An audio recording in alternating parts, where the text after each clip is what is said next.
but the intelligence is the ability to learn or understand, or to deal with new or trying situations.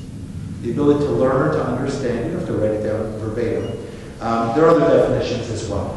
What I was going to ask before your comment was, when your child comes home from school, let's say, right, and they say, so-and-so is smart, or Chaim's the smartest kid in the class, or Brian is the smartest kid in the class, right? Coming to your point a little bit, which is I think what really prompted the thought, right? The definition that they're utilizing is based off of the construct. Would that be fair to say? In other words, the way that school defines intelligence, or that school defines being smart, is how Chaim or Brian or whomever rises to the top. Now, if we were to take them out of that context and provide them in a different context, then perhaps that would change.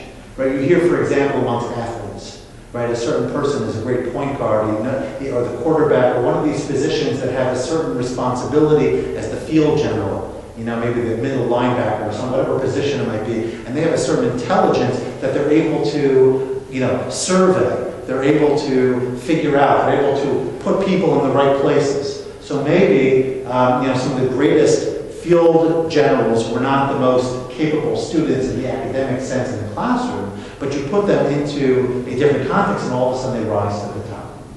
Or you might have somebody who is technologically very advanced, but they don't have capacity in other areas. And we see this all the time.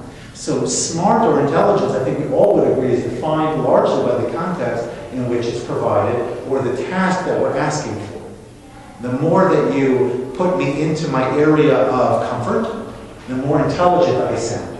Right? If I'm comfortable with music, and we're talking about music, or I'm asked to play something, all of a sudden I become more intelligent. Or if it's a social setting, I might shine.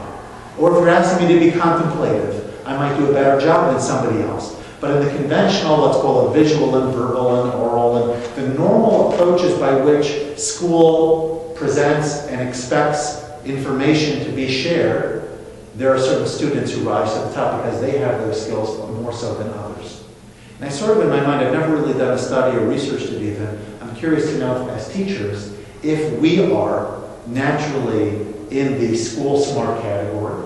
In other words, were we the kinds of people, by and large, of course, there are always exceptions, or are we the kind of people who we ourselves did really well in school? That's why we chose the profession, because it was a great experience for us, and therefore we tend to, sort of like when they talk about the great ball player, use sports one more time, not necessarily being a great coach, because everything came easy to him. So does he have the ability to explain it to everybody else? Similar to, does the teacher recognize that while oral presentation, I enjoy oral presentation. It kind of works for me. I enjoy language in general, written and oral work for me, and therefore I have very easy comfort in presenting content that way. Am I fundamentally cognizant of the fact that there are many people who don't benefit from that type of presentation? And fundamentally would do better if I let them stand in the back of the room. I hope you don't mind me saying so. And move around, or have something to manipulate, or perhaps to demonstrate learning in a way where we're physically or otherwise interacting. Cooperative learning is an example of kinesthetic. It's an example of auditory. It's also an example of interpersonal. Right? Those three modalities right off the bat are tapped into when you do a cooperative type of process, because I'm asking people to learn with one another. If I ask you to sit at your desk and I just said think, I don't say pair or share. Think, pair, share, by the way, is cooperative. But if I just say think, and that's all I ask you to do, how do you think it felt? I mentioned yesterday as an example, we're talking about Bloom's taxonomy and the Yachad. How did it feel to be Avram Avinu standing there at the top of Har HaMoriah at that moment?